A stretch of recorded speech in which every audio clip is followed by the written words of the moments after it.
आज की इस क्लास में आज मैं कक्षा 10वीं के विद्यार्थियों को पढ़ाने जा रहा हूँ अध्याय 2 के प्रश्नावली 2 के आगे के प्रश्नों को, जहाँ से हमने छोड़ दिया था। तो प्रश्नावली 2 के आगे आगे के प्रश्नों को बताने से पहले यहाँ पे मैं आपको कुछ जानकारी बताने वाला हूँ। ये बहुत ही महत्वपूर्ण जानकारी है। तो यहाँ पे देखो, आपको यहाँ पे कुछ लिखा हुआ दिखाई दे रहा है। ये सब क्या है? ये आलेख विधि है, ये प्रतिस्थापन विधि है, ये विलोपन विधि है और ये वज्रगुणन विधि है। इन विधियों का काम क्या है? तो इन विधियों का काम है एक्स और वाई का मान निकालना। आलेख विधि भी एक्स वाई का मान निकालता है, प्रतिस्थापन विधि भी एक्स वाई का मान निकालता है, विलोपन विधि भी एक्स वाई का मान निकालता है और वज्रगुणन विधि भी एक्स वाई का मान निकालता है। तो यहाँ पे मैं आप लोगों को क्या बताना चाहता हूँ? यहाँ पे मैं ये बताना चाहता हूँ कि ये चारों के चारों विधि जो है एक्स वाई का मान निकालता है।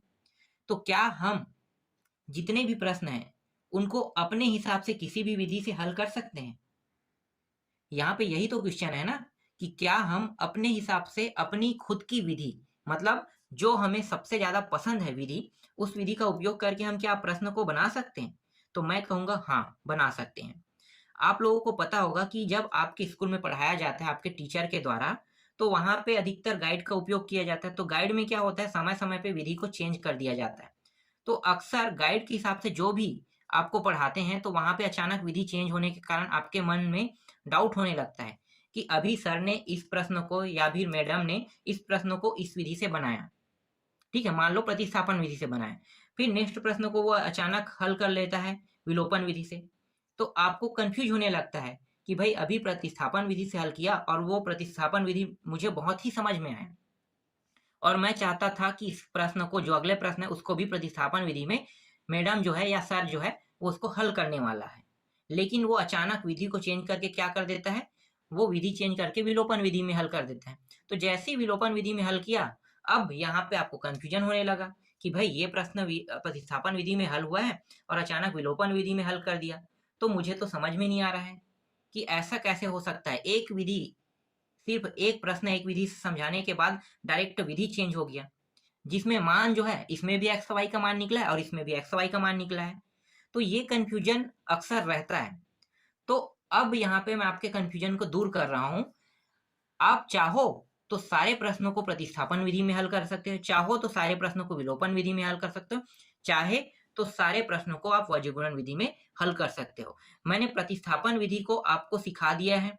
जो पार्ट जो 3 है ना, इस प्रश्नावली के जो पार्ट 3 जो मैं लेकर आया था, उसमें पूरा का पूरा प्रतिस्थापन विधि से हल किया हूँ। तो अगर आपको प्रतिस्थापन विधि हल आसान लगता है, तो आगे के सारे प्रश्नों को आप प्रतिस्थापन विधि से हल कर सकते हो। फिर मैंने पार्ट 4 जब लाया, तो उसमें जितने भी प्रश्न हैं उन सभी प्रश्नों को विलोपन विधि से हल किया हूँ। तो अगर आपको विलोपन विधि सरल लगता है, तो आप सभी प्रश्नों को विलोपन विधि से हल कर लेना। और आज के इस वीडियो में मैं आपको वज्रगुणन विधि सिखाऊंगा। तो वज्रगुणन विधि क्या है, इसको मैं आपको बताऊंगा। अगर वज्रगुणन विधि आपको सरल लगेगा, तो सारे प्रश्नों को वज्रगुणन विधि से हल कर लेना। ये आपकी चॉइस है कि आपको कौन से विधि से हल करना है, ठीक है। ये यूअर चॉइस, आपकी चॉइस है। ये आपको जो विधि सबसे सरल लगेगा उसी विधि का आप उपयोग करना, क्योंकि आप जिस विधि में महारत हासिल किए हो उसी विधि से आप अच्छे से प्रश्न बना सकते हो। जो विधि आपको नहीं आता है, उस विधि को आपको छेड़ना नहीं है। फिर भी यहाँ पे मैं आपको तीनों विधि को बता देता हूँ। आने वाले वक्त में आपके लिए ये बहुत ही यूजफुल रहेगा, इसलिए आप तीनों विधि को कम से कम सीख जाओ, ठीक है। तो शुरू करें। तो प्रश्नावली के प्रश्नों को आप देखते हैं। तो 10वां प्रश्न है, दो संख्याओं का गुणनफल 45 तथा उनका योग 14 है, संख्याएं ज्ञात कीजिए। तो यहाँ पे हमें संख्या ज्ञात करना है। तो देखो, यहाँ पे संख्या तो नहीं दिया इस प्रश्न में, तो क्या करेंगे, उनको मानेंगे। तो यहाँ पे लिखो माना, पहली संख्या को हम x मान लेते हैं, तो दूसरी संख्या को हम क्या मानेंगे, y मानेंगे। तो हमारे पास पहली संख्या x आ गया और दूसरी संख्या क्या हो गया, y हो गया। समझ में आ गया। अब हम क्या करने वाले हैं, अब हम प्रश्न के हिसाब से चलने वाले हैं। तो यहाँ पे लिखो प्रश्नानुसार। प्रश्न में क्या कहा है, देखो प्रश्न में कहा है कि दो संख्याओं का गुणनफल कितना है, 45। तो दो संख्याओं का गुणनफल का मतलब क्या है कि ये पहली और दूसरी दोनों का गुणा करेंगे तो 45 प्राप्त होगा। तो x y बराबर यहाँ पे 45 प्राप्त हो गया। फिर से प्रश्न देखते हैं। तो प्रश्न में क्या कहा है, तथा उनका योग 14। किन दोनों का योग 14 होगा, इन दोनों का योग 14, तो x प्लस वाई बराबर यहाँ पे आ गया 14। इसे हम पहला समीकरण मान लेते हैं। ठीक है, इन दोनों का योग करने पे कितना आना चाहिए? 14। तो देखो दोनों को योग कर दिया, कितना प्राप्त हो गया? 14 प्राप्त हो गया। ये समझ में आया? अब यहाँ पे देखो आगे ये प्रश्न हल नहीं हो रहा है, तो क्या करेंगे? आगे हल नहीं हो रहा है तो हमें संकेत का उपयोग करना है, लेकिन यहाँ तो संकेत दिया नहीं है। तो यहाँ पे हम संकेत कहाँ से लाएंगे? जो 8वां और 9वां प्रश्न में जो संकेत दिया है ना, उनमें से कोई एक संकेत, दोनों में से एक संकेत यहाँ पे यूज होगा। तो यहाँ पे हम संकेत यूज करने वाले हैं 8वां प्रश्न का। तो 8वां प्रश्न का संकेत क्या है? तो यहाँ पे हम लिख लेते हैं, हम जानते हैं वहां पे संकेत दिया हुआ था x माइनस वाई का वर्ग दिया हुआ है बराबर x प्लस वाई दिया हुआ है, और इसका वर्ग माइनस 4x वाई दिया हुआ था। इस संकेत का हम उपयोग करेंगे। देखो ये संकेत यूज हो रहा है या नहीं यूज हो रहा है, ये अभी आपको पता चल जाएगा। अगर इनके मान हम रख पाएंगे तो ये संकेत यूज हो रहा है, और अगर इनके मान हम नहीं रख पाते हैं तो ये संकेत यूज नहीं होगा, हमें 9वां का संकेत उपयोग करना पड़ेगा। तो चेक करें, तो देखो यहाँ पे हो रहा है x माइनस वाई का वर्ग बराबर इसका मान कितना है? 14। तो देखो 14 का वर्ग यहाँ पे यूज हो गया। अब यहाँ पे देखो क्या है, एक्स वाई है और 4 के साथ गुणा है, तो इसका मान कितना है? 45। तो ये रहा 45। तो देखो दो मान अगर हम किसी भी संकेत का यूज करते हैं, अगर हम वहां पे दो के मानों को रख पाते हैं, दो मान मतलब ये पहला और दूसरा, देखो ये मान हमने रख दिया, इसका मतलब यूज हो गया। कई बार क्या होता है कि प्रश्न में इनमें से इसका मान नहीं दिया रहता है, इसके जगह इसका मान दे दिया रहता है, तो भी हम इस सूत्र का उपयोग करेंगे। ठीक है, समझना कैसे? इसका मान दिया है मतलब 1 और 2, 2 का मान दिया हुआ है, और ये तीसरा है, तीसरा, तो इसका मान हमें ज्ञात करना है। अब यहाँ पे देखो हमने अभी क्या किया, इन दोनों का मान को हमने यहाँ पे रखा, तो 1 और 2 का मान रखा, तीसरा अब इस यहाँ पे हम ज्ञात कर रहे हैं। मतलब इस सूत्र का नियम ही वही है कि 2 स्थानों पे हमें मान रखना है और तीसरा मान हमें ज्ञात करना होता है। तो अगर 2 स्थानों तक मान दिया रहेगा तब हम उस सूत्र का उपयोग करेंगे। तो यहाँ पे 2 स्थानों तक मान दिया था, इसलिए हम इस सूत्र का उपयोग कर सकते हैं। आगे हल करें तो x माइनस वाई का वर्ग हो गया बराबर, ये हो जाएगा 14 का वर्ग मतलब 196, 196 हो जाएगा। 4 गुणित 45 को गुणा करेंगे तो 45 चौके कितना होता है? 180। तो यहाँ पे आ गया 180 आ गया। यहाँ पे x माइनस वाई का वर्ग कर देंगे, ये दोनों को घटा देते हैं, तो 196 में 180 घटाएंगे कितना बचेगा? 16। तो यहाँ पे 16 आ गया। अब मुझे यहाँ से अंडर रूट हटाना है x माइनस वाई से, तो ये हो गया x माइनस वाई बस रहेगा। अंडर रूट हटाऊंगा तो ये मतलब 2 हटाऊंगा तो ये अंडर रूट कहाँ पे आ जाएगा? 16 के ऊपर लग जाएगा अंडर रूट। ठीक है, जब कभी भी हम किसी संख्या से वर्ग हटाते हैं तो उसके ऊपर क्या लग जाता है? उसके ऊपर लग जाता है अंडर रूट लग जाता है, याद रखना अंडर रूट। तो यहाँ पे लग गया अंडर रूट। अब आप लोगों को पता होगा कि 16 जो है वो 4 का वर्ग है, 4 का वर्ग करने पर 16 प्राप्त होता है। इसका मतलब हम यहाँ पे लिख सकते हैं 4 गुणित 4, इस तरह से लिख सकते हैं। अब यहाँ पे देखो ये जोड़ा बना रहा है तो अंडर रूट से बाहर आ सकता है, तो यहाँ से अंडर रूट से बाहर क्या आ गया? 4 जो है बाहर आ गया। तो यहाँ पे x माइनस वाई का मान कितना प्राप्त हुआ? 4। ये दूसरा समीकरण है। समझ में आ गया? पहला समीकरण, दूसरा समीकरण। अब इस प्रश्न को हम हल करने वाले हैं वज्र गुणन विधि से। आप चाहो तो आप इसे प्रतिस्थापन से भी हल कर सकते हो, आप चाहो तो इसे विलोपन विधि से भी हल कर सकते हो, आप चाहो तो आलेख से भी हल कर सकते हो, लेकिन यहाँ पे मैं आपको सिखाने वाला हूँ वज्र गुणन विधि, क्योंकि आपको मैंने प्रतिस्थापन सिखा दिया है, विलोपन भी सिखा दिया है, अभी तक मैंने वज्र गुणन विधि नहीं सिखाया है। तो इस वीडियो में मैं आपको वज्र गुणन विधि सिखाऊंगा।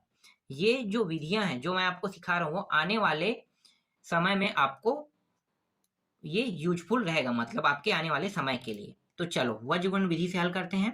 तो यहाँ पे लिखो वज्र गुणन विधि से।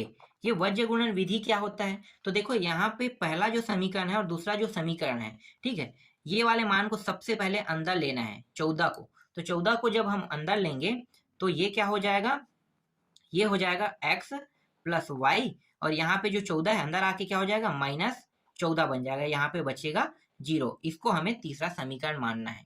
याद रखना सबसे पहले आपको क्या करना है, वज्र गुणन विधि का उपयोग करोगे तो बाहर में अगर मान है उसको अंदर में ले जाना है। तो देखो x प्लस वाई के साइड में इसको हम ले आते हैं, तो ये प्लस है था तो क्या हो जाएगा? यहाँ पे माइनस हो जाएगा। ये समझ में आया? अब हम क्या करेंगे, यहाँ पे देखो दूसरा समीकरण है, दूसरा समीकरण को भी वैसे ही करेंगे। x माइनस वाई दिया है, इस 4 को अंदर ले जाएंगे, ये किस में है? माइनस में है, तो क्या हो जाएगा? प्लस में आ जाएगा, 4 बराबर 0। यहाँ पे कौन सा नियम लागू हुआ है? यहाँ पे पक्षांतर नियम लागू है। आपको पक्षांतर नियम समझ में आ गया होगा अगर आपने मेरे सारे वीडियो देखे होंगे तो। नहीं देखे हो तो इस वीडियो के नीचे कमेंट में लिंक लगा है, आप वहां से देख सकते हो, और साथ ही साथ डिस्क्रिप्शन बॉक्स में भी लिंक लगा है, तो वहां से आप मेरे सारे वीडियो को देखकर पक्षांतर और क्रिया गुणा विधि को सीख सकते हो। तो चलो अब शुरू करते हैं, क्लास को आगे बढ़ाते हैं मतलब। तो यहाँ पे देखो ये वाला जो मान है ना, यहाँ पे x प्लस वाई माइनस 14 जो है ये समीकरण 3 है। तो समीकरण 3 जो है यहाँ पे a1 का सीरीज, b1 का सीरीज और ये c1 का सीरीज चालू करता है, और ये जो है ये a2, b2 और c2 का सीरीज बनाता है। तो पहले वाले से हम a1 निकाल लेते हैं। a1 का मान कितना होगा, ये चर राशि है, चर राशि के साथ कितना का गुणा है, कुछ नहीं दिखाई दे रहा है, तो 1 का गुणा है, मतलब यहाँ से 1 निकला। यहाँ पे देखो b जो है यहाँ पे b1, तो यहाँ पे देखो y के साथ किसका गुणा है, 1 का, कुछ नहीं मतलब क्या है 1 का गुणा है, तो यहाँ से 1 प्राप्त हो जाएगा। अब यहाँ पे c1 निकालते हैं, तो देखो सॉरी ये हो जाएगा माइनस में। अगर मैं थोड़ा भी कहीं पे गलती करता हूँ तो मान जो है हमारा गलत आएगा, इसलिए आप लोग ध्यान से देखना कि गलती कहाँ पे हुआ है, उसे आप लोग सुधार लेना। जहाँ पे मैं गलती को नहीं बता पा रहा हूँ वहां पे आप लोग सुधार लेना, ठीक है। अगर मैं गलती करता हूँ तो लास्ट में मैं फिर से सामने आऊंगा, कहीं ना कहीं से लेकर शुरू में गलती को ढूंढूंगा, इसलिए आप लोग इस बात को ध्यान देना कि गलती मैंने कहाँ किया है, और गलती जहाँ पे मैंने किया है उसे आप लोग सुधारने की कोशिश करना, ठीक है। तो यहाँ पे गलती किया था मैंने, जब 4 को मैं अंदर ले जाऊंगा तो ये माइनस में हो जाएगा, क्यों, क्योंकि ये प्लस में था। तो यहाँ पे x minus Y plus minus 4 हो गया। अब यहाँ पे देखो c1 का मान कितना होगा, c1 का मान हो जाएगा यहाँ पे 14।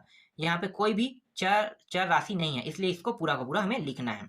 इसी तरह से a2 का निकाल लेते हैं। a2 में देखो यहाँ पे 1 निकलेगा, b2 में यहाँ पे देखो यहाँ पे -1 निकलेगा। यहाँ पे कुछ नहीं मतलब क्या है, 1 गुणा है ना, और यहाँ पे माइनस है तो -1 का इसके साथ गुणा था y के साथ, तो यहाँ पे -1 निकला, और c2 के साथ यहाँ पे -4 बाहर निकलेगा। समझ में आ गया। चलो अब हम क्या करेंगे, वज्र गुणन विधि का उपयोग करेंगे। तो वज्र गुणन विधि का जो सूत्र है वो क्या होता है, तो हमें बनाना है वज्र गुणन विधि का सूत्र, हमें याद नहीं करना है, हमें बनाना है। तो मैं आपको यहाँ पे बनाना सिखाता हूँ। चलो यहाँ पे कुछ दूरी पर y लिखो और फिर कुछ दूरी पर 1 लिखो, ठीक है, इस प्रकार से। अब यहाँ पे देखो ये x है, तो x वाले को जब भी हम लेंगे तो हमें क्या करना है, x वाले को गायब करना है। देखो ये x है ना, तो x से हमें क्या क्या प्राप्त हुआ था, a1 का मान प्राप्त हुआ था 1, और a2 का मान प्राप्त हुआ था। तो x के लिए जब हम हल करेंगे तो सूत्र बनाते हैं, तो ये a1 a2 को गायब कर देंगे। अब आपको क्या दिखाई दे रहा है, b1 अपान b2 c1 अपान c2 दिखाई दे रहा है। तो b1 अपान b2 और c1 अपान c2 का उपयोग कैसे करेंगे, तो जब भी हम वज्र गुणन विधि का उपयोग करेंगे तो यहाँ पे अक्सर हम तिर्या गुणा का उपयोग करने वाले हैं। तिर्या गुणा जानते हो कैसे होता है, तिरछा गुणा। b1 का गुणा किसके साथ होगा, c2 के साथ होगा, और b2 का गुणा किसके साथ होगा, c1 के साथ होगा। यही होता है ना तिर्या गुणा। तो यहाँ पे b1 का गुणा हम करते हैं किसके साथ, c2 के साथ, माइनस b2 का गुणा करेंगे c1 के साथ, तो ये हो गया b2 और ये हो जाएगा c1। अब यहाँ पे देखो y से हमें क्या क्या प्राप्त हुआ था, b1 का मान 1 प्राप्त हुआ, b2 का मान -1 प्राप्त हुआ, मतलब b1 b2 जो है ये y से हमें प्राप्त हुआ है। इसका मतलब हमें क्या करना है, y वाले को गायब कर देना है, ये b1 b2 को। अब आपको क्या दिखाई दे रहा है, a1 a2 c1 c2 दिखाई दे रहा है। तो यहाँ भी हम तिर्या गुणा करेंगे, तो तिर्या गुणा कर देते हैं, तो यहाँ पे a2 का गुणा c1 के साथ होगा, तो a2 और ये हो गया c1, माइनस यहाँ पे हो जाएगा a1 और c2, ये हो गया c2। अब यहाँ पे देखो ये क्या है, एक है, एक जो है नंबर है, इसलिए नंबर की सबसे छोटी संख्या क्या होती है, एक होती है, इसीलिए हम यहाँ पे एक लिखते हैं, ठीक है। कई लोग कहेंगे कि यहाँ पे एक कहाँ से आ गया, तो एक इसलिए आया है क्योंकि जो c1 और c2 जो मान है वो नंबर है, अचर राशि है। अचर राशि क्या है, 1 2 3 4 5 ये जितने भी नंबर में ये सब अचर राशि है। तो अचर राशि है, इसलिए अचर राशि की सबसे छोटी संख्या क्या है, एक है ना, इसलिए यहाँ पे हम एक लिखते हैं। अब अचर राशि के लिए सूत्र बनाते हैं, तो देखो ये c1 और c2 अचर राशि है, तो अब आपको क्या दिखाई दे रहा है, गैप करते हैं तो a1 a2 b1 और b2 दिखाई दे रहा है, तो इससे सूत्र बनेगा, तो तिर्यक गुणा इसको भी कर देते हैं, a1 का गुणा b2 के साथ होगा, तो a1 b2 minus a2 b1, तो ये हो गया a2 b1। अब इनके मानों को हमें रखना है, तो यहाँ पे देखो a1 a2 b1 b2 c1 c2 सबका मान है, तो यहाँ पे अब रखते चलेंगे। तो यहाँ पे x अपान b1 का मान कितना है, देखो 1 है, तो ये रहा 1, और यहाँ पे C2 का मान देखो, C2 का मान कितना है -4, माइनस में इसलिए से हम क्या करेंगे कोष्टक में लिख लेंगे, और दोनों का गुणा हो रहा है ना तो गुणा लगा देना। फिर यहाँ पे माइनस दिया हुआ है, फिर यहाँ पे देखो B2 है, B2 का मान कितना है -1, तो ये रहा -1, और C1 का मान देखो कितना है, C1 का मान है -14, तो यहाँ पे -14 कर देते हैं, इस तरह से गुणा कर देंगे। ठीक है, ये -14 है, बराबर y के लिए भी इनके मानों को रख लेते हैं। तो A2 का मान देखो, A2 है 1, गुणा हो जाएगा C1 के साथ, C1 कितना है -14 है, ये 14 लिखो। ठीक है, -14, फिर यहाँ पे माइनस लगाना है आपको। फिर यहाँ पे A1 का मान देखो कितना है 1 है, गुणा कर देंगे C2 के साथ, C2 कितना है -4 है। फिर यहाँ पे A1 का मान यहाँ भी रखेंगे, इतना हो जाएगा 1 हो जाएगा, गुणा B2 का मान कितना है -1 है, फिर माइनस लगाएंगे। फिर A2 का मान देखो, A2 का मान कितना है 1 है, ये रहा 1, गुणा कर देंगे इसके साथ किसका B1 का, B1 का मान कितना है 1 है, तो ये हो गया इसके साथ गुणा। तो देखो यहाँ पे हमने A1 A2 B1 B2 C1 C2 सभी के मानों को रख लिया। ये वज्र गुणन विधि का सूत्र है, याद रखना। ठीक है, सूत्र बनाना सीखना, आपको रटना नहीं है सूत्र को। चलो आगे हल करते हैं।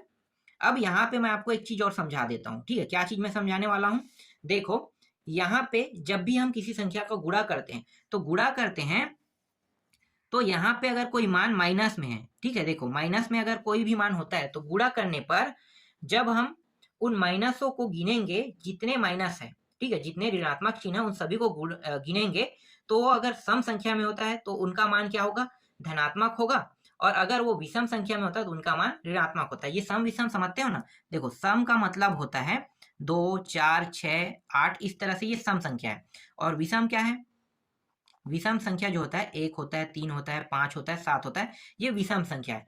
जब हम सम करेंगे तो ये क्या होगा प्लस में लिखेंगे, ये जो माइनस चिन्ह है गिनेंगे, तो अगर मान ले 2 आ गया, 4 आ गया, 6 आ गया, 8 आ गया, तो क्या लिखेंगे, जब दोनों संख्याओं का गुणा करेंगे क्या होगा प्लस लिखेंगे। और जब ये चिन्ह को जब हम गिनेंगे और वो चिन्ह गिनने पर 1 होता है या 3 होता है, 5 होता है, 7 होता है, और दोनों संख्याओं का गुणा करने पर क्या लिखेंगे विषम लिखेंगे, मतलब विषम में क्या लिखेंगे माइनस लिखेंगे। समझ में आ रहा है? चलो ये अभी आपको समझ में नहीं आया होगा तो देखो अब मैं हल करके दिखाता हूँ तो आपको ये समझ में आ जाएगा। देखो ये क्या है, यहाँ पे दोनों संख्याओं को गुणा कर रहे हैं। अब यहाँ पे देखो चिन्ह कितने बार आया है, एक बार, तो दोनों संख्याओं का गुणा करेंगे कितना प्राप्त होगा -4। ठीक है, एक बार प्राप्त होने पर क्या होगा चिन्ह जो है वो माइनस में प्राप्त होता है, तो ये हो जाएगा माइनस में, तो x अपान ये हो गया -4। अब यहाँ पे देखो एक माइनस है, दूसरा माइनस है और ये तीसरा माइनस है, तीनों जो है किसमें है माइनस है। कितने बार आया 1 2 3, 3 बार माइनस आया है। अब हम इन दोनों संख्याओं का गुणा करेंगे और यहाँ पे 3 बार माइनस है, तो माइनस किसमें है विषम में है, तो विषम में है मतलब क्या होगा ये माइनस में ही रहेगा, और गुणा करने पर मान कितना आएगा 1 और 14 को गुणा करने पर 14 आएगा। समझ में आ गया? चलो आगे देखें। इसके बाद यहाँ पे देखो y है, यहाँ पे 1 है और यहाँ पे 14 है। अब यहाँ पे देखो ऋण चिन्ह कितने बार आया है, इन दोनों को गुणा करने पर 1 बार आया है, मतलब गुणा करने पर इसका मान जो है वो ऋण में ही आएगा, मतलब माइनस में ही आएगा, तो ये होगा -14। यहाँ पे देखो ये माइनस, ये भी माइनस, तो माइनस कितने बार आया है ये मुझे बताओ, 2 बार आया है। तो 2 जो है सम है कि विषम है, सम है ना, तो सम है तो इसका जो चिन्ह है वो क्या बन जाएगा प्लस बन जाएगा, मतलब प्लस में लिखना है, और इन दोनों का गुणा करने पर कितना आ रहा है 1 और 4 का गुणा करने पर 4 आ रहा है। ठीक है, इस तरह से। इसके बाद यहाँ पे देखो 1 है, यहाँ पे 1 और माइनस कितना दिया है 4 दिया है, कितने बार आ रहा है इन दोनों को गुणा करने पर माइनस जो 1 बार, मतलब विषम, तो इसका जो मान है वो माइनस में आएगा। यहाँ पे भी देखो ये प्लस है ये माइनस है, तो क्या होगा माइनस ही आएगा, 1 बार आ रहा है ना, तो 1 बार आ रहा है तो ये भी मान माइनस में ही आएगा गुणा करने पर। ये समझ में आया आपको? चलो आगे देखें। इसके बाद x, इन दोनों को जोड़ देते हैं, तो देखो दोनों किसमें है ऋणात्मक है, मतलब क्या होगा जोड़ के ये -18 हो जाएगा।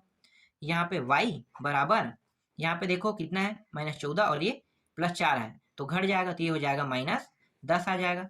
यहाँ पे देखो दोनों माइनस में मतलब -2 आ जाएगा। अब हम क्या करने वाले हैं, तो यहाँ पे अब हम करने वाले हैं तुलना करने वाले हैं। एक बार x वाले को लेकर इसके साथ तुलना करेंगे नंबर के साथ, दूसरी बार क्या करेंगे y को लेकर दूसरी बार इसका तुलना इसके साथ इस तरह से करेंगे। तो दोनों को आप बारी बारी से लेंगे, तो पहले हम x वाले को ले लेते हैं। तो x वाला मान क्या है, तो यहाँ पे मैं 2 खंड कर लेता हूं। देखो क्या करेंगे, हम x को ले रहे हैं तो यहाँ पे x माइनस यहाँ पे 18 दिया है और यहाँ पे क्या दिया है 1/-2 दिया है। ठीक है, ये आपको समझ में आ रहा है ना। एक बार हम इसको और इसको लेकर हल करेंगे, दूसरी बार इसको और इसको लेकर हल करेंगे। ठीक है, तो यहाँ पे हमने दोनों की तुलना कर रहे हैं तो x/-18 हो गया और ये हो गया 1/-2 हो गया। यहाँ पे ये जो -18 है इसको मुझे हटाना है। क्यों हटाना है, क्योंकि मुझे x का मान निकालना है तो x मुझे इस साइड में अकेला चाहिए। तो मुझे x अकेला चाहिए तो इसके लिए मैं क्या कर सकता हूँ, ये जो 18 है ना ये तिर्या गुणा होके ऊपर चला जाएगा, यहाँ पे तिर्या गुणा नियम लगेगा। आपको मैंने बताया था कि जिस तरह से तिर्या गुणा नियम में जो संख्या है वो ऊपर से नीचे जा सकता है, उसी तरह से ऊपर से मतलब ऊपर से नीचे आ सकता है तो नीचे से ये ऊपर भी जा सकता है। तो ये नीचे से क्या हो जाएगा 18 ऊपर चला जाएगा तो यहाँ पे बच गया x अकेला, यहाँ पे आ गया -18 और यहाँ पे क्या है -2 है। तो देखो दोनों में माइनस माइनस है, कट गया, कटा दो इसको, ये दोनों माइनस कट के क्या हो गया प्लस हो गया। अब यहाँ पे क्या है 18 और 2 है, भाग दे दो तो यहाँ पे कितना आ जाएगा x बराबर आ जाएगा यहाँ पे 2 × 18 मतलब 9, 9 बार में कट गया तो x का मान कितना प्राप्त हुआ 9। ये है पहली संख्या, क्या है पहली संख्या, पहली संख्या कितना प्राप्त हुआ 9 प्राप्त हुआ। अब दूसरी संख्या निकालते हैं तो यहाँ पे क्या है y/-10 दिया हुआ है बराबर 1/- यहाँ पे 2 दिया हुआ है। यहाँ भी हम वैसे ही करेंगे, हमें y का मान निकालना है मतलब हमें y अकेला चाहिए तो यहाँ पे हम क्या करेंगे, ये जो 10 है उसको ऊपर ले जाएंगे, यहाँ भी तिर्या गुणा नियम लगेगा। तो ये हो गया y अकेला और यहाँ पे आ गया -10 और यहाँ पे पहले से -2 दिया हुआ था।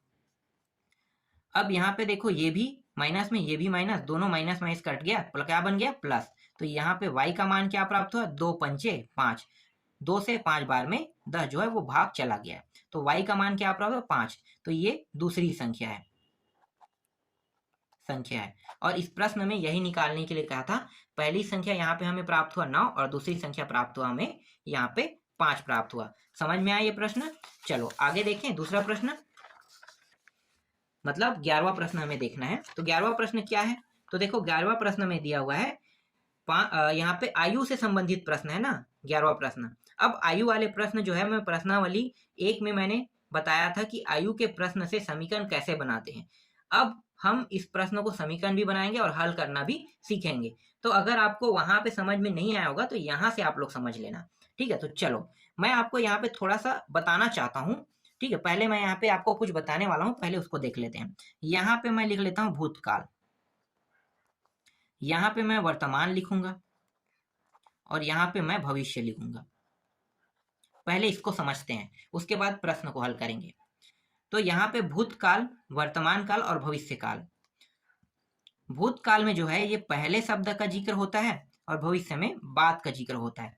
पहले को हम पूर्व भी कहते हैं और बाद को हम पश्चात भी कहते हैं। ठीक है, तो कई बार क्या होता है पहले ना दिया होके पूर्व दिया होता है और बाद ना दिया होके पश्चात दिया होता है। तो आपको ये समझना है कि पहले का मतलब पूर्व और भविष्य में बाद का मतलब पश्चात होता है। ठीक है, ये मैं क्यों बता रहा हूं, तो देखो यहाँ पे भूतकाल के लिए हम हमेशा माइनस का उपयोग करेंगे, मतलब यहाँ पे आप क्या कर लेना ऋणात्मक ले लेना। ठीक है, यहाँ पे इसे काटो, चलो यहाँ पे लिखो ऋणात्मक ले लेना। ठीक, और इसके लिए आपको क्या करना है धनात्मक लेना है। भूतकाल के लिए जब भी हम उपयोग करेंगे पहले अपूर्व होता है तो हमें वहां पे ऋण लेना है, और भविष्य का अगर हम उपयोग करेंगे तो बाद या पश्चात, ये दोनों शब्द में से कोई एक शब्द आपको देखने को मिलेगा, तो वहां पे आपको क्या करना है प्लस का उपयोग करना है। और वर्तमान के लिए हमेशा जो मान होता है पहले से फिक्स है। क्या फिक्स है कि वर्तमान के लिए x फिक्स है और y जो है पहले से ही फिक्स है। तो वर्तमान का जो मान है हमेशा क्या लेना है, हमें x लेना है और y लेना है। हमें कभी भी चेंज नहीं करना है वर्तमान के मान को, हमें वर्तमान के मान में ही क्या करना है प्लस और माइनस उपयोग करना है। और ये प्लस और माइनस कौन डिसाइड करेगा, ये पहले और पूर्व डिसाइड करेगा। अगर पहले पूर्व का जिक्र होगा तो हमें इसके साथ माइनस उपयोग करना है इन दोनों के साथ। अगर भविष्य की बात हो रहा है मतलब बाद और पश्चात उपयोग हो रहा है तो हमें इन दोनों के साथ क्या करना है प्लस का उपयोग करना है। तो चलो अब मैं इस प्रश्न में इन दोनों जो चिन्ह है उसका उपयोग करना मैं आपको सिखाता हूं। तो देख लेते हैं प्रश्न को। तो यहाँ पे देखो प्रश्न 11वां क्या है, 5 वर्ष पूर्व मेरी आयु मेरे पुत्र की आयु की तिगुनी थी। देखना क्या कह रहे हैं, 3 गुनी थी, 10 वर्ष पश्चात मेरी आयु मेरे पुत्र की आयु की दुगनी हो जाएगी। मेरी व मेरे पुत्र की वर्तमान आयु ज्ञात कीजिए। यहाँ पे हमें दोनों की वर्तमान आयु ज्ञात करने के लिए कहा है। तो इस प्रश्न को कैसे हल करेंगे, तो यहाँ पे देखो 2 व्यक्तियों का जिक्र हुआ है। यहाँ पे 2 व्यक्ति, किसका किसका जिक्र हुआ है, तो यहाँ पे एक पिता का जिक्र हुआ है और एक पुत्र का जिक्र हुआ है। यहाँ पे पिता और पुत्र दोनों का जिक्र हुआ है, तो बड़ा पिता है कि पुत्र है, पिता है ना, तो पिता की आयु को हम x मानेंगे। हमेशा बड़े की आयु को आपको x मानना है और छोटे की आयु को आपको y मानना है। तो यहाँ पे पिता की आयु मतलब मेरी आयु, तो यहाँ पे लिखो माना मेरी आयु, ठीक है, क्या लिखना है, मेरी, यहाँ पे वर्तमान लेना है पहले, ठीक है, हमेशा हम वर्तमान को लेकर हल करते हैं। तो यहाँ पे मेरी वर्तमान आयु, वर्तमान आयु के लिए मैंने क्या बताया था, x और y ही यूज होगा। तो मेरी मतलब मैं पिता की आयु का बात कर रहा हूं यहाँ पे। तो पिता की आयु क्या है, x है, बड़ा है ना पिता, तो पिता की आयु क्या रहेगा, x रहेगा। तो मेरी आयु, मेरी वर्तमान आयु क्या है, x वर्ष लिखना है यहाँ पे। अब हम पुत्र की वर्तमान आयु लिखते हैं, तो पुत्र की वर्तमान आयु, इसको हम मान लेते हैं y। हमेशा बड़ा जो है वो पिता है, जो भी बड़ा रहेगा उसको हमें x मानना है, और पुत्र जो है छोटा है मतलब इसे y वर्ष मानना है। समझ में आ गया। अब हम क्या करेंगे, अब हम प्रश्न के हिसाब से हल करेंगे। तो यहाँ पे लिख लेते हैं प्रश्नानुसार, ठीक है। प्रश्न क्या कह रहा है, तो प्रश्न को पढ़ो। 5 वर्ष पूर्व मेरी आयु मेरे पुत्र की आयु की तिगुनी थी। अब देखो यहाँ पे शब्द क्या जिक्र हुआ है, 5 वर्ष पूर्व हुआ है, हुआ है। तो पूर्व के लिए हम क्या करेंगे, भूतकाल में जाएंगे ना। देखो मैं आपको दिखाता हूं, यहाँ पे देखो 5 वर्ष पूर्व के जिक्र, मतलब पूर्व के लिए हम कहाँ पे जाएंगे, यहाँ पे पूर्व में जाएंगे, भूतकाल मतलब माइनस का जिक्र होगा। अगर पश्चात कहता तो हम किसका उपयोग करते, प्लस का, या बाद होता तो प्लस का उपयोग करेंगे। आने वाले जो इसी टॉपिक में हम उपयोग करने वाले हैं प्लस का। तो पूर्व का जिक्र हुआ है, इसका मतलब ये है कि हमें यहाँ पे माइनस लगाना है। तो यहाँ पे मैं लिखूंगा, क्या लिखूंगा, 5 वर्ष पूर्व मेरी आयु, ठीक है, 5 वर्ष पूर्व मेरी आयु, तो मेरी वर्तमान आयु क्या है, देखो x है, तो ये x हो गया। और पूर्व कह रहा है मतलब हम 5 साल पीछे जा रहे हैं भूतकाल में, तो भूतकाल के लिए हम क्या करते हैं, माइनस लगाते हैं। तो यहाँ पे -5 हो जाएगा। तो यहाँ पे आ गया x -5 क्या हो जाएगा, वर्ष हो जाएगा। समझ में आ गया। अब हम 5 साल पीछे पिता की आयु में गए, तो पुत्र की आयु में भी 5 साल पीछे जाएंगे। तो यहाँ पे 5 वर्ष पूर्व पुत्र की आयु, पुत्र की आयु में भी 5 साल जाएंगे। तो पुत्र की वर्तमान आयु क्या है, y है, तो ये हो गया y, और 5 साल इसमें भी पीछे गए तो क्या लगाया देंगे, -5, यहाँ भी -5 लगा दिए। यहाँ तक आपको समझ में आया, ठीक है। अब यहाँ पे देखो, यहाँ पे कितने व्यक्तियों का जिक्र हुआ है, 2 व्यक्ति, किसका किसका, पिता और पुत्र दोनों का जिक्र हुआ है। तो क्या करेंगे, हम यहाँ पे एक साइड में पिता को लिखेंगे, देखो पिता, और दूसरे साइड में हम लिखेंगे पुत्र लिखेंगे, ठीक है, पिता और पुत्र। अब यहाँ पे आप समझना, ठीक है, क्या मैं समझाना चाहता हूँ आपको। तो देखो यहाँ पे प्रश्न में क्या कहा था, प्रश्न में कहा था कि 5 वर्ष पूर्व मेरी आयु मेरे पुत्र की आयु। तो देखो मेरी और मेरे पुत्र की आयु 5 वर्ष पूर्व में यहाँ पे निकल गया है। अब हमें क्या करना है, यहाँ पे क्या कहे, तिगुना थी, तो 3 गुना बस का हमें उपयोग करना है। तो कैसे हम उपयोग करेंगे, तो दोनों को इस तरह से आइट साइड में हम लिख लेंगे, ठीक है, दोनों को आइट साइड में हम लिख लेंगे। तो पिता की आयु क्या है, तो देखो पिता की 5 वर्ष पूर्व वाली आयु जो है ये x -5 है, और पुत्र की क्या है, y -5 है। अब यहाँ पे 3 गुना है, मतलब तिगुना जो है किसके साइड में आएगा, पिता के साइड में या पुत्र के साइड में। तो मैंने प्रश्नावली जब मैं आपको बता रहा था, तो वहां पे मैंने बताया था कि जो छोटा होता है ना, छोटा व्यक्ति, उसी के साइड में 3 गुना का हम उपयोग करेंगे। तो छोटा पिता है कि पुत्र है, पुत्र है ना, तो पुत्र के साइड में हम लगाएंगे। तो y -5 इसके साथ 3 का गुना कर देंगे, तिगुना मतलब 3 का गुना, और यहाँ पे क्या हो गया, x -5 हो जाएगा बराबर इस तरह से। आगे इसे हल करेंगे, तो अभी हम इसे हल नहीं करेंगे, यहाँ पे मैं रोक देता हूँ, ठीक है। इसके जो दूसरा पॉइंट है उसको मैं निकाल लेता हूँ। तो यहाँ पे मैं बगल में करता हूँ, ठीक है, समझना। अब आगे फिर से प्रश्न पढ़ेंगे तो क्या है, 10 वर्ष पश्चात, यहाँ पे देखो पश्चात का जिक्र है, पश्चात को क्या लिखना है, पश्चात के लिए हम प्लस का उपयोग करेंगे। तो यहाँ पे लिखो 10 वर्ष पश्चात मेरी आयु क्या हो जाएगा, वर्तमान आयु कितना है, ये पहले आपको जानना है कि वर्तमान आयु कितना है, x था ना। तो वर्तमान आयु x, और इसमें हम कितना जोड़ेंगे, 10 को। क्यों 10 जोड़ रहे हैं, हम घटा क्यों नहीं रहे हैं, हम इसलिए घटा रहे हैं क्योंकि हम पश्चात जा रहे हैं, मतलब भविष्य में जा रहे हैं। तो भविष्य की बात हो रहा है, इसलिए यहाँ पे x प्लस 10 वर्ष हो जाएगा। इसी तरह से 10 वर्ष पश्चात हम पुत्र की भी आयु में जाएंगे, पुत्र की आयु में जाते हैं। तो यहाँ पे पुत्र की वर्तमान आयु क्या है, y है, और यहाँ पे 10 वर्ष पश्चात मतलब भविष्य में जा रहे हैं इसकी भी आयु में, तो यहाँ भी 10 को प्लस कर देंगे, और यहाँ पे ये हो जाएगा y प्लस 10 वर्ष, और ये हो जाएगा x प्लस 10 हो गया।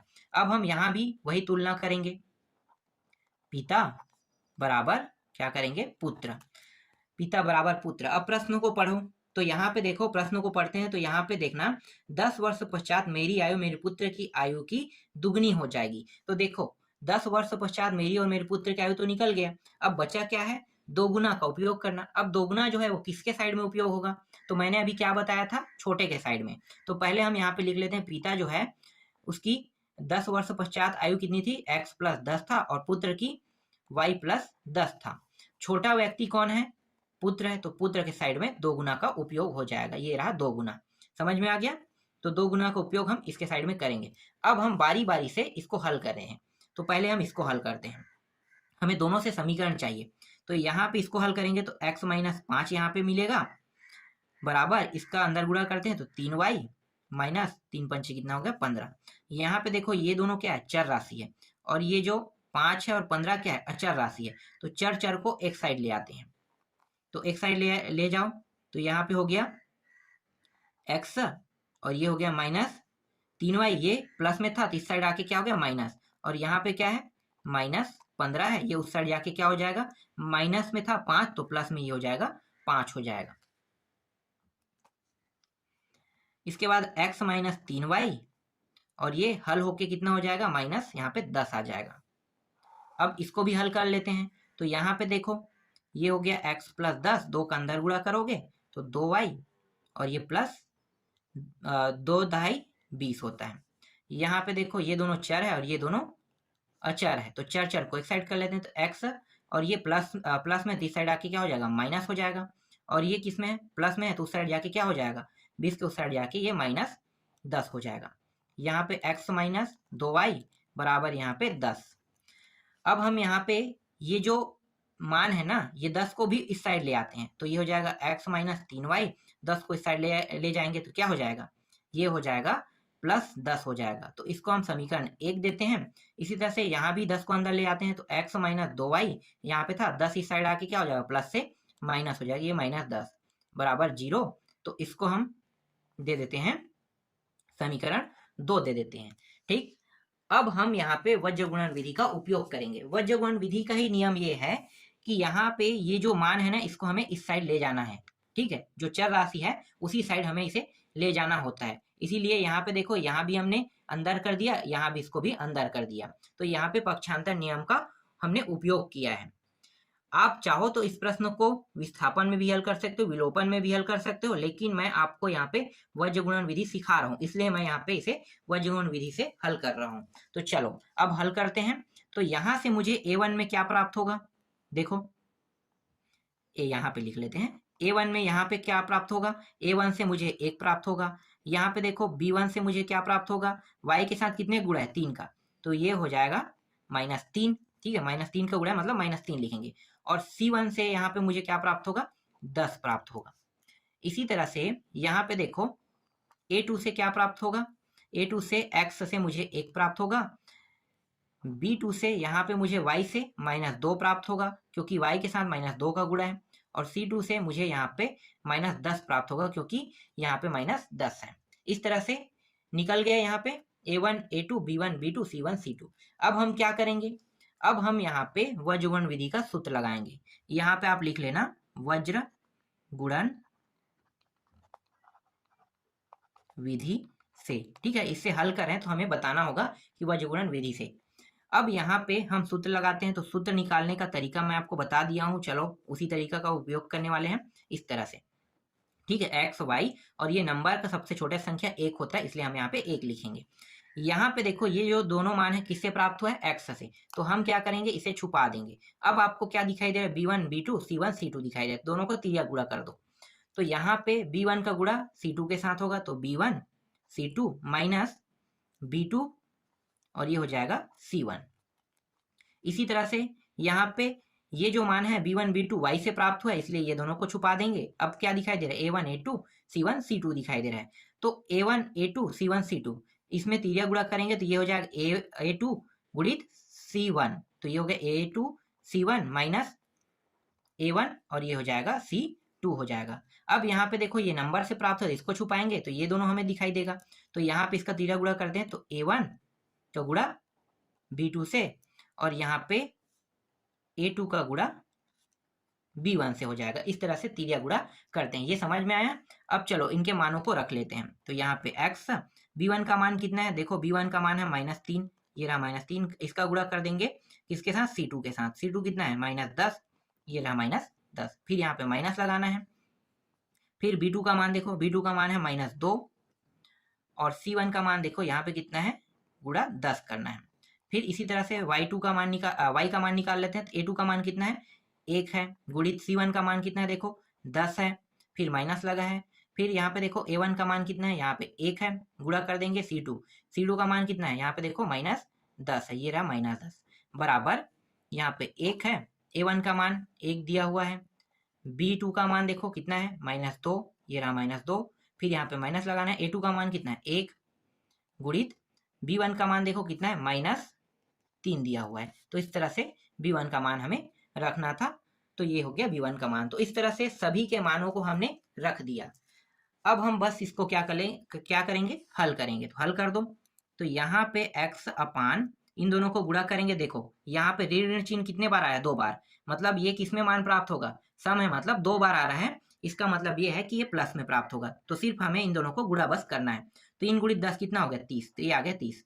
फिर यहाँ पे देखो 1 2, ठीक है, 2 बार क्या प्राप्त हो रहा है, यहाँ पे भी ऋण चिन्ह प्राप्त हो रहा है, मतलब प्लस में प्राप्त होगा ये मान, ठीक है, 2 बार प्राप्त होगा, मतलब ये सम है। तो सम है मतलब क्या होगा, ये दोनों को गुणा होने पर प्लस आएगा, तो ये प्लस हो गया। अब इन दोनों को सिंपल गुणा कर दो, तो ये होगा 2 गुणित 10 कितना हो गया, 20 हो गया। फिर यहाँ पे देखो y वाले को, यहाँ पे 1 और 10 दोनों प्लस में, मतलब प्लस में ही मान रहेगा, तो यहाँ पे 10 आ गया। इन दोनों को गुणा करेंगे तो देखो ये क्या है, ये है, एक बार माइनस आ रहा है, दूसरी बार ये भी क्या है, 2 बार आ रहा है, मतलब क्या होगा, इसके जो चिन्ह है वो प्लस में प्राप्त होगा। और ये हो जाएगा 10 गुणित 1 कितना हो गया, 10 हो जाएगा, इस तरह से। फिर यहाँ पे देखो 1 है, ये दोनों देखो यहाँ पे एक बार क्या रहा है, ऋण आ रहा है, मतलब क्या है, विषम है, विषम है मतलब ये माइनस में होगा। इन दोनों को गुणा करेंगे तो माइनस में ही मान प्राप्त होगा। 1 गुणित 2 कितना होगा, 2 प्राप्त होगा। फिर यहाँ पे देखो 1 और 2 बार आ रहा है, मतलब ये प्लस में होगा। और यहाँ पे 3 गुणित 1 का गुणा करेंगे कितना प्राप्त होगा, 3 प्राप्त होगा, इस तरह से। अब यहाँ पे हल करते हैं, तो ये हो गया x अपान, ये दोनों जोड़ देते हैं तो कितना हो गया, 30 + 20 50 हो गया। यहाँ पे y बराबर 10 और 10 कितना हो गया, 20 हो गया। यहाँ पे 1 अपान, यहाँ पे माइनस में प्लस में है तो घट जाएगा, कितना होगा, 1 होगा, 3 बड़ा है इसलिए यहाँ पे प्लस में आ जाएगा, इस तरह से। अब हम क्या करेंगे, बारी बारी से इन्हें लेंगे। पहले हम इन दोनों को तुलना करेंगे, उसके बाद हम इन दोनों का तुलना करेंगे, ठीक है। तो पहले हम x वाले का तुलना कर लेते हैं। तो देखो इसको कैसे हल करोगे, तो यहाँ पे मैं आपको बताता हूँ, इसे थोड़ा ऊपर ले जाते हैं। देखो अब हम क्या करने वाले हैं, x अपान 50 को लेंगे और दूसरे साइड में हम 1/1 को लेंगे। यहाँ पे x अपान 50 को लेते हैं तो हमें क्या करना है, हमें x तो अकेला चाहिए क्योंकि हमें x की वैल्यू निकालना है। तो 50 का हम क्या करेंगे, तिरिया गुणा कर देंगे यहाँ पे, इस तरह से। तो ये x हो गया अकेला और 50 गुणित 1 50 का 50 ही आएगा और यहाँ पे 1, तो यहाँ पे x का मान कितना हो गया, 1 का 50 से भाग देंगे, मतलब 50 को 1 से भाग देंगे, कितना प्राप्त होगा, 50 प्राप्त होगा। तो x का मान यहाँ पे 50 आ गया। दूसरे साइड में हम तुलना करते हैं y/20 का करते हैं, और यहाँ पे 1/1 इसकी तुलना करते हैं। तो हमें यहाँ भी y क्या चाहिए, अकेला चाहिए। तो हम यहाँ पे y को अकेला करते हैं, 20 किस साइड ले जाते हैं इसके साथ, तो 20 एकम 20, तो 20 एक बार यहाँ पे हुआ और यहाँ पे 1 था, तो y बराबर 20 को 1 जो भाग देगा कितना होगा, 20 का 20 ही प्राप्त होगा। तो यहाँ पे आ गया y का मान 20।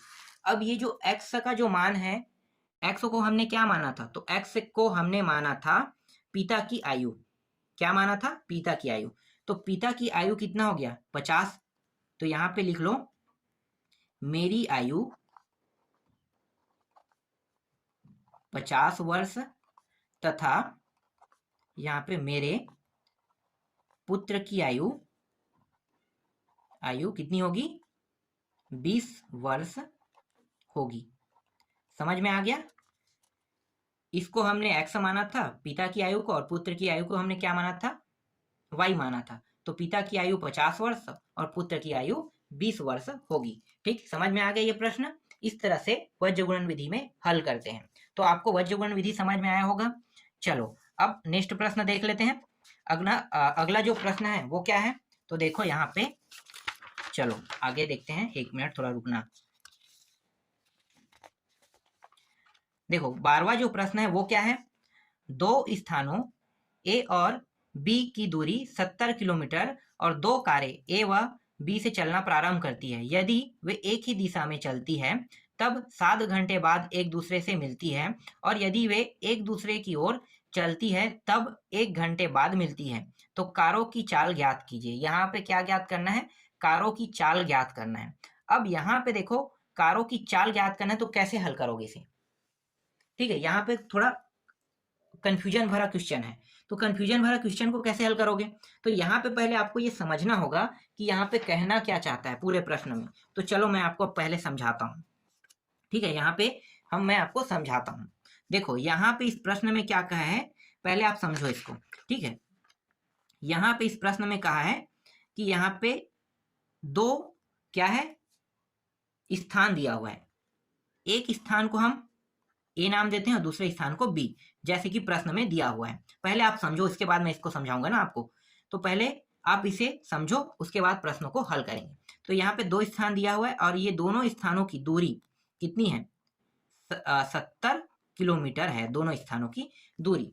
अब यहाँ से दो कार यहाँ से चलना प्रारंभ करेगी। ठीक है, दो कार हमें लेना है, दो कार लेना है, और दोनों जो कार है अगर सेम डायरेक्शन से चलता है, किस डायरेक्शन से, सेम डायरेक्शन से, तो यहाँ पे मैं ले लेता हूं सेम डायरेक्शन, मतलब एक ही दिशा में, एक ही दिशा। सेम डायरेक्शन का मतलब क्या होता है, सेम डायरेक्शन का मतलब होता है एक ही दिशा होता है। ठीक है, एक ही दिशा से चलना प्रारंभ करता है। तो यहाँ पे पहले हम सेम डायरेक्शन में कारों को चलाते हैं। तो यहाँ पे दो कार हैं, चलो इस तरह से मैं एक आकृति बनाता हूं, ये रहा। ठीक है, पहली कार ये इस तरह से, और ये दूसरी कार, ये पहली कार ये दूसरी कार। ठीक है, तो पहली कार को यहाँ पे सेम डायरेक्शन से हम चला रहे हैं, इसी दिशा से। तो ये क्या हो रहा है, इस दिशा में चलते जा रहा है, ये चलते जा रहा है, ये चलते जा रहा है, ये चलते जा रहा है, और 70 किलोमीटर की दूरी तय करके ये अपने बिंदु पॉइंट में यहाँ पे ये पहुंच गया। ठीक है, पहली कार पहुंच गया। अब दूसरी कार जो है ये भी इसी डायरेक्शन में चलेगा। किस डायरेक्शन में, जिस डायरेक्शन में पहली कार चला है उसी डायरेक्शन में, लेकिन ये हो सकता है थोड़े समय बाद चला होगा, या इसकी स्पीड बहुत ही कम होगा, या कहीं पे रुका होगा। कौन, बी कार, मतलब यहाँ पे जो दूसरी कार है वो रुका होगा। इसी वजह से उसे ए कार तक के पहुंचने में कितना समय लगा, 7 घंटे का समय लगा। लेकिन ये भी चलते हुए इसी डायरेक्शन में ही जा रहा है, सेम डायरेक्शन, ध्यान देना, सेम डायरेक्शन में ही ये कार चल रहा है। तो सेम डायरेक्शन में अगर दोनों कार चलेगा तो यहाँ पे हमें क्या लगाना होता है, चिन्ह जो है वो माइनस में होगा। ठीक है, क्यों माइनस में हो रहा है, इसलिए ये माइनस में हो रहा है क्योंकि सेम डायरेक्शन में हो रहा है, तो दोनों को दूरी 70 तय करना हो रहा है, और एक कार पहले से यहाँ पे पहुंच गया है और दूसरा कार भी यहाँ पे पहुंच रहा है। तो दूरी जो है दोनों कार एक दूसरे को मिल रहा है, तो कितना हो गया, 0 हो गया ना। क्या हो गया, 0, क्योंकि हम 70 + 70 तो नहीं कर सकते, हमारे पास दूरी कितनी है, टोटल 70 किलोमीटर है। तो 70 किलोमीटर है तो दोनों एक ही डायरेक्शन में जाएगा, तो हम क्या करेंगे, माइनस लगाएंगे। अब यहाँ पे देखो दोनों कारों को विपरीत दिशा में चलाते हैं। यहाँ पे पहली कार है यहाँ पे, और यहाँ पे दूसरी कार है। ठीक है, मैं दोनों कारों की चित्र यहाँ पे बना देता हूँ। ठीक है, ये पहली कार, ये दूसरी कार। पहली कार जो है इसको जब मैं चलाता हूं तो ये इस डायरेक्शन में जाके यहां तक जाएगा, और ये जो है इस डायरेक्शन से यहां तक आएगा। देखो ये जो कार है वो इस डायरेक्शन में चलते जा रहे चलते जा रहे चलते जा रहे इस डायरेक्शन में, और ये जो कार है वो इस डायरेक्शन में इस तरह से चलते चलते जा रहे हैं। इस बिंदु पॉइंट को मैं लगभग नाम दे देता हूँ, सी पॉइंट दे देता हूँ। चलो समझाने के लिए मैं आपको यहाँ पे सी पॉइंट दे देता हूँ। तो यहाँ पे ये जो कार है, ठीक है, ये कार यहाँ से इस बिंदु पॉइंट तक के पहुंचा, इसे इस बिंदु पॉइंट तक पहुंचने में 1 घंटे लगा, और इसको भी इस बिंदु पॉइंट में पहुंचने पे 1 घंटा। मतलब क्या है कि दोनों जो है ये कार और ये कार दोनों जो है एक साथ 1 घंटे, मतलब चलते हुए इसे 1 घंटे हुआ इस बिंदु पॉइंट में आया, और ये भी 1 घंटे हुआ इस बिंदु पॉइंट में आया। तो दोनों इस बिंदु पॉइंट में आकर मिल गया। समझना, देखो इसको मैं आपको समझाता हूँ। मैं फोन में बात कर रहा हूँ, तो मैं यहाँ से निकल रहा हूँ, मुझे यहाँ से कहाँ पे जाना है, इसके साथ मिलने जाना है मान लो, और इसको भी मुझसे मिलने आना है। तो मैं यहाँ से निकलता हूँ। ठीक है, यहाँ से निकला तो मैं फोन कर दिया कि मैं यहाँ से निकल गया, ये भी कह रहा है कि मैं भी यहाँ से निकल गया हूँ। तो दोनों सेम टाइम पे निकल रहा है। ध्यान देना, दोनों क्या कर रहा है, सेम टाइम पे निकल रहा है। अब जब ये दोनों सेम टाइम पे निकल रहा है तो यहाँ से मैं यहाँ तक दूरी तय किया, और ये यहाँ से यहाँ तक दूरी तय किया। हो सकता है मैं ज्यादा की स्पीड में चला रहा था, तो मैं जो है यहाँ से यहाँ तक दूरी तय करता हूँ, तो कुल दूरी मैं तय कर लिया 40 किलोमीटर। और यहाँ पे ये कम स्पीड में चला रहा है, तो वो वही 1 घंटे में ये 30 किलोमीटर दूरी तय करता है। तो 30 + 40 क्या होगा, जुड़ जाएगा ना। यहाँ पे दोनों जब विपरीत दिशा से निकलता है तो दोनों की दूरी क्या हो जाता है, जुड़ जाता है। तो 40 + 30 मतलब कितना हो जाएगा, 70 किलोमीटर। देखो तो यहाँ पे जब हम विपरीत डायरेक्शन का उपयोग करेंगे, विपरीत डायरेक्शन, ठीक है, विपरीत डायरेक्शन का उपयोग करेंगे तो यहाँ पे हम क्या करेंगे, प्लस करेंगे। और अगर हम सेम डायरेक्शन का उपयोग करेंगे, एक ही दिशा में अगर कोई वस्तु जा रही है तो हम क्या करेंगे, माइनस लगा देंगे। समझ में आ गया। तो यहाँ पे मैं आपको जो समझाना चाहता था वो समझ में आया ना, कि सेम डायरेक्शन में जाने पे आपको माइनस लगाना है, और विपरीत डायरेक्शन में जाने पर आपको क्या करना है, प्लस का उपयोग करना है। कई बार आप लोग यही कंफ्यूज करते हो कि विपरीत डायरेक्शन में हम गए तो माइनस क्यों नहीं लगाए, हम सेम डायरेक्शन में जा रहे तो प्लस क्यों नहीं लगा रहे। तो यही चीज मैं आपको यहाँ पे साबित करके बताने वाला था कि यहाँ पे इस तरह से हम सेम डायरेक्शन में जाते हैं तो हम माइनस लगाते हैं, और हम विपरीत डायरेक्शन में आते हैं तो हम क्या करते हैं, हम यहाँ पे क्या लगाते हैं, प्लस लगाते हैं। जैसे कि यहाँ पे आप समझ सकते हो, इन्होंने 40 किलोमीटर दूरी तय किया, इन्होंने 30 किलोमीटर, तो दोनों को जोड़ेंगे कितना होगा, कुल दूरी जो है वो दोनों मिला के 70 किलोमीटर दूरी तय किया है। समझ में आ गया। और 70 से हम दूरी को बढ़ा नहीं सकते, ठीक है, इसीलिए यहाँ पे विपरीत डायरेक्शन में प्लस और सेम डायरेक्शन में माइनस का उपयोग करते हैं। अब चलो मैं प्रश्न को हल करता हूँ। तो प्रश्न क्या दिया हुआ है, प्रश्न यहाँ पे दिया हुआ है, प्रश्न को पढ़ लेते हैं। 2 स्थानों ए और बी की दूरी 70 किलोमीटर है, और 2 कारें ए व बी से चलना प्रारंभ करती है। यदि वह एक ही दिशा में चलती है तब 7 घंटे बाद एक दूसरे से मिलती है। यदि वे एक दूसरे की ओर चलती है, मतलब विपरीत दिशा बोल रही है, ठीक है, एक दिशा यहाँ पे एक दूसरे की ओर चलती है, तब वो 1 घंटे बाद मिलती है। तो कारों की चाल ज्ञात कीजिए। यहाँ पे हमें ज्ञात क्या करना है, कारों की चाल। तो हमें कारों की चाल को क्या करना होगा, मानना होगा यहाँ पे।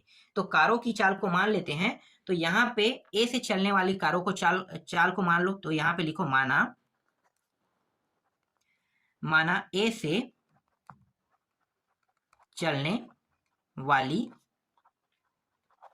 कारों की चाल, हम इसे x मान लेते हैं, x किलोमीटर, ठीक है, x यहाँ पे हम मान लेते हैं x किलोमीटर प्रति सेकंड, इसे हम मान लेते हैं। अब b से चलने वाली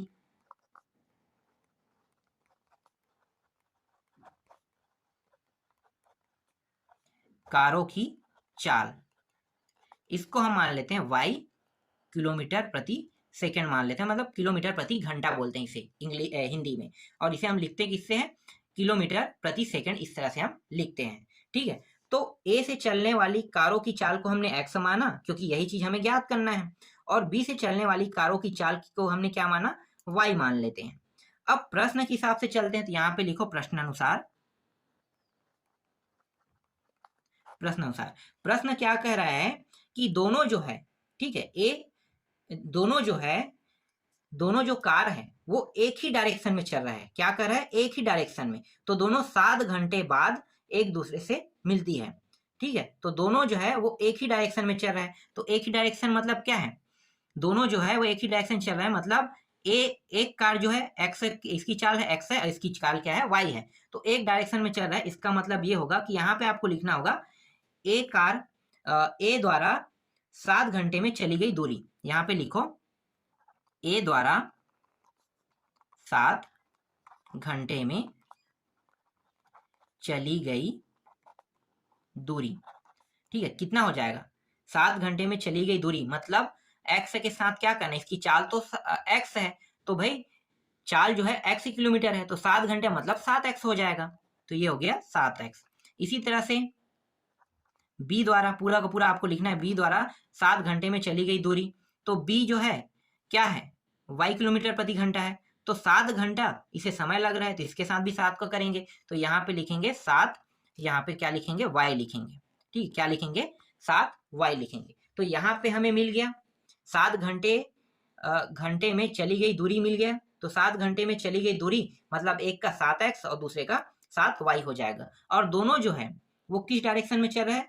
एक ही डायरेक्शन में चल रहा है। ठीक है, दोनों जो है एक ही डायरेक्शन में चल रहे हैं, मतलब एक दूसरे को एक साथ कितने बजे मिलेगी ये तो हमने कर लिया, 7 घंटे बाद मिलती है। तो एक ही डायरेक्शन में चल रहा है, इसका मतलब क्या है कि ये दोनों हमें क्या करना है? घटाना है।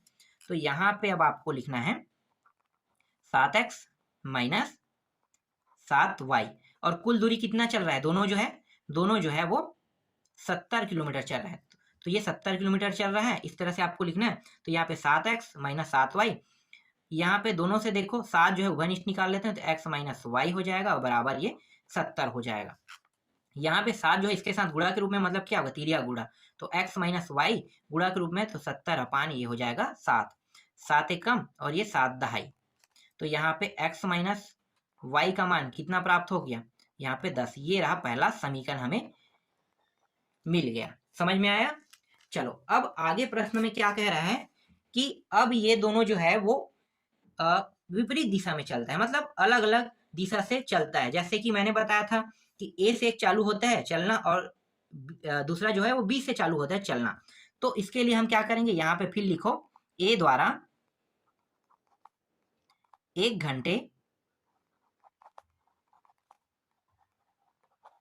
चली गई दूरी कितना होगा? 1 घंटे में, 1 घंटे को हमने क्या माना था? x माना था। तो 1 घंटे का 1 के साथ x के साथ गुणा करेंगे तो x का x ही आएगा। तो x लिखो x किलोमीटर प्रति सेकंड हो जाएगा। इसी तरह से b द्वारा पूरा का पूरा आपको लिखना है, b द्वारा 1 घंटे में, ठीक है, चली गई दूरी। इस तरह से आपको पूरा लिखना है। तो क्या होगा? हमने b द्वारा चलने वाली चाल को y माना है, 1 घंटे में y किलोमीटर ही चलता है। तो यहाँ पे y किलोमीटर प्रति सेकेंड होगा, क्योंकि 1 घंटे में y चल रहा तो y लिखेंगे इस तरह से। अब ये कुल दूरी कितना तय करता है? तो कुल दूरी जो है, जैसे कि मैंने प्रश्न में आपको समझाया है कि कुल दूरी जो है ये तय करता है। और दोनों किस दिशा में चल रहा है? दोनों जो है वो एक दूसरे के किस दिशा में चल रहा है? विपरीत दिशा में। ठीक है, विपरीत दिशा से मतलब आ रहा है, विपरीत दिशा से आ रहा है। तो x जो है यहां से आ रहा है और उधर से y आ रहा है, दोनों एक दूसरे की ओर से आ रहा है। तो x प्लस वाई कर देंगे और इन दोनों मिला के कुल दूरी कितना तय कर रहे हैं? 70 किलोमीटर तय कर रहा है। तो यहाँ पे x प्लस वाई बराबर 70, ये दूसरा समीकरण हो गया। ये समझ में आया? चलो, ये काफी कंफ्यूजन होता है, अगर आप इसको नहीं समझोगे, जो चीज मैं यहाँ पे आपको बताना चाहता हूं, तो आपसे समीकरण नहीं बनेगा, इसलिए आपको अच्छे से समझना होगा। अब हम क्या करने वाले हैं? अब ये जो समीकरण 1 है ना, इसको हम थोड़ा सा इसे और अपग्रेड कर लेते हैं। तो ये जो 10 है इसको अंदर ले आते हैं, तो यहाँ पे हो जाएगा x माइनस वाई और ये हो जाएगा माइनस 10। इसको हम समीकरण 3 दे देते हैं और इसमें 70 को भी अंदर ले आते हैं, तो x प्लस वाई और ये हो जाएगा माइनस कितना, सॉरी ये कितना है, हाँ ठीक है 70 है, ये हो जाएगा 70। ठीक है, तो ये प्लस में था तो ये भी क्या हो गया? माइनस में आ गया, ये चौथा हो गया।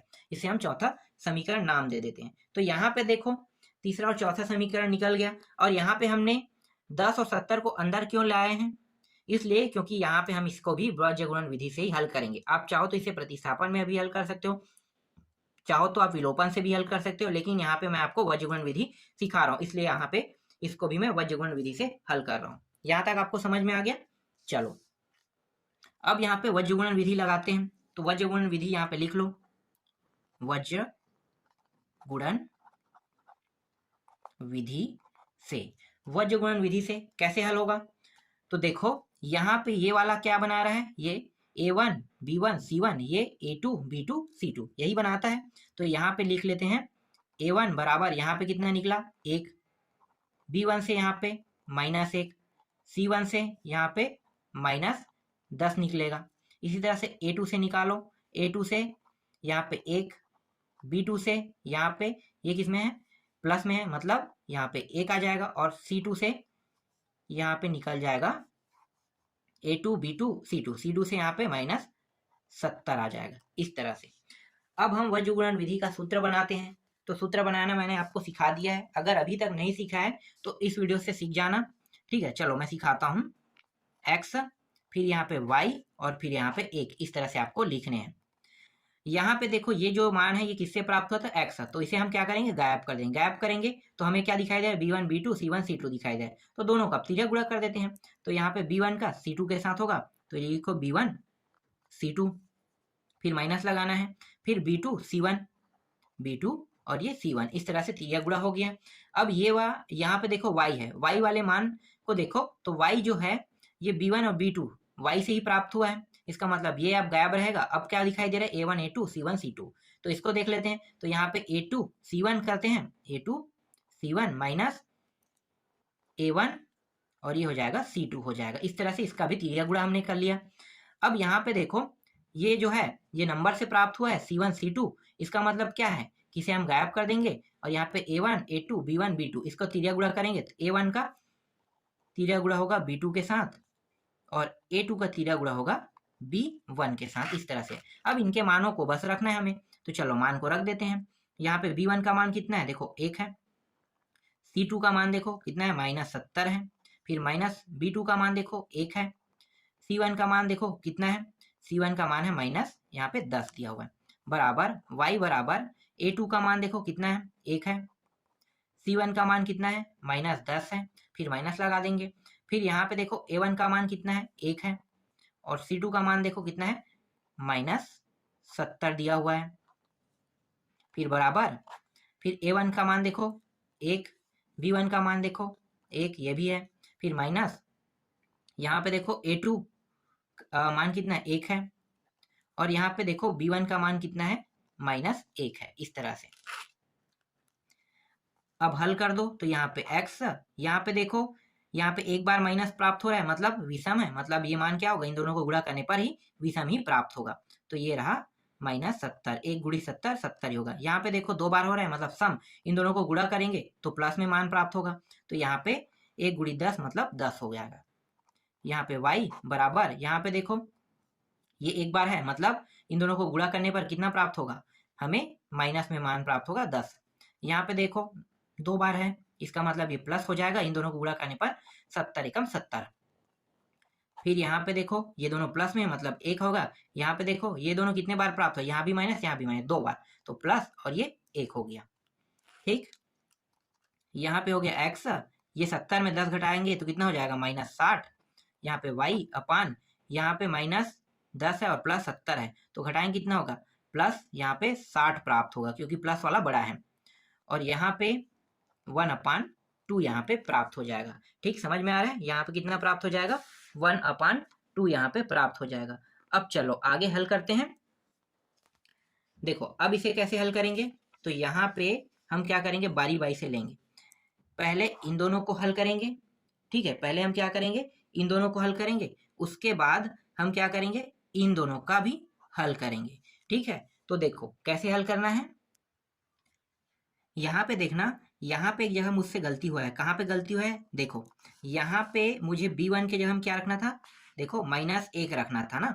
तो यहाँ पे देखो b1 का मान कितना लिखा हूं मैंने, 1 लिखा है। तो यहाँ पे देखो गलती हुआ है, अगर एक भी मान गलत रखोगे तो पूरा मान क्या हो जाता है, गलत हो जाता है, इसलिए इसको आपको ध्यान देना। अब ये देखो कितने बार आ रहा है, ये 2 बार आया, मतलब प्लस में मान प्राप्त होगा। और ये 60 और प्लस 10 कितना हो जाएगा 70 प्लस 10 कितना हो जाएगा 80। तो ये हो जाएगा 80 और ये मान किस में रहेगा प्लस में ही रहेगा। ठीक है, तो यही गलती हुआ था यहाँ पे। अब बाकी सब सही है, अब इसको हल कर देते हैं। तो हम बारी बारी से क्या करेंगे, इसे लेंगे। तो चलो बारी बारी से इसे लेते हैं। तो देखो यहाँ पे मैं आपको बताता हूँ, ठीक है, यहाँ पे देखना।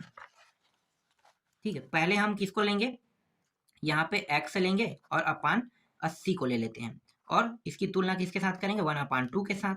यहाँ पे मुझे x अकेला चाहिए, जैसे कि हम हर प्रश्न में अभी तक किए हैं। तो x अकेला हो गया, ये 80 इधर आ जाएगा। तो 80 एकम 80 एक बार गुणा हो गया और नीचे में क्या है 2 है। यहाँ पे x अपान 2 जो है 80 को भाग देगा तो कितने बार जाएगा 2 चौके 2 शून्य। x का मान कितना प्राप्त हो गया यहाँ पे 40।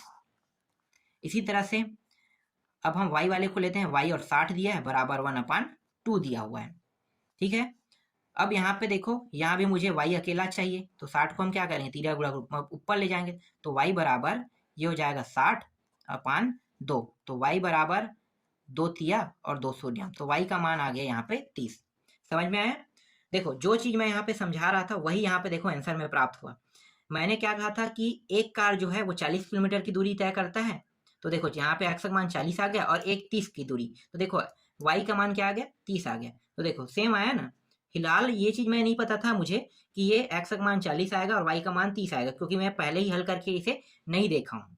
ये डायरेक्ट आपके सामने मैं हल कर रहा हूँ, इसीलिए यहाँ पे कुछ गलतियां भी हो रहा था बार बार हल करने में। अगर डायरेक्ट में हल करके देखता तो वहां पे कोई गलती नहीं होता। ठीक है, जो चिन्ह है ना उसमें जो गलती है वो भी नहीं होता। तो यहाँ पे देखो x का मान 40 और y का मान कितना आया है 30 आया है। इसका मतलब क्या है, इसका मतलब ये है कि कारों की जो अभीष्ट चाल है वो क्या है 40 किलोमीटर प्रति घंटा और 30 किलोमीटर प्रति घंटा दोनों है। ठीक है, तो यहाँ पे ये क्या है इसका आंसर है। हमें चाल निकालने के कहा था, तो जो x जो चाल हमने माना था उसकी जो दूरी है वो 40 किलोमीटर निकला और y की जो दूरी है वो 30 किलोमीटर निकला। इस तरह से 12वां प्रश्न भी कंप्लीट हो गया। इसके बाद जो 13वां है और 14वां प्रश्न है उसको मैं नेक्स्ट वीडियो में बताऊंगा, क्योंकि यहाँ पे वीडियो जो है वो बहुत बड़ा बन चुका है, बड़ा बन गया। इसलिए आप लोगों को यहाँ पे मैं 13वां प्रश्न और 14वां प्रश्न नहीं बता पाऊंगा। इसके लिए माफी चाहूंगा। नेक्स्ट वीडियो में आपको उसे भी जो 2 प्रश्न बचा उसको मैं कंप्लीट करा दूंगा।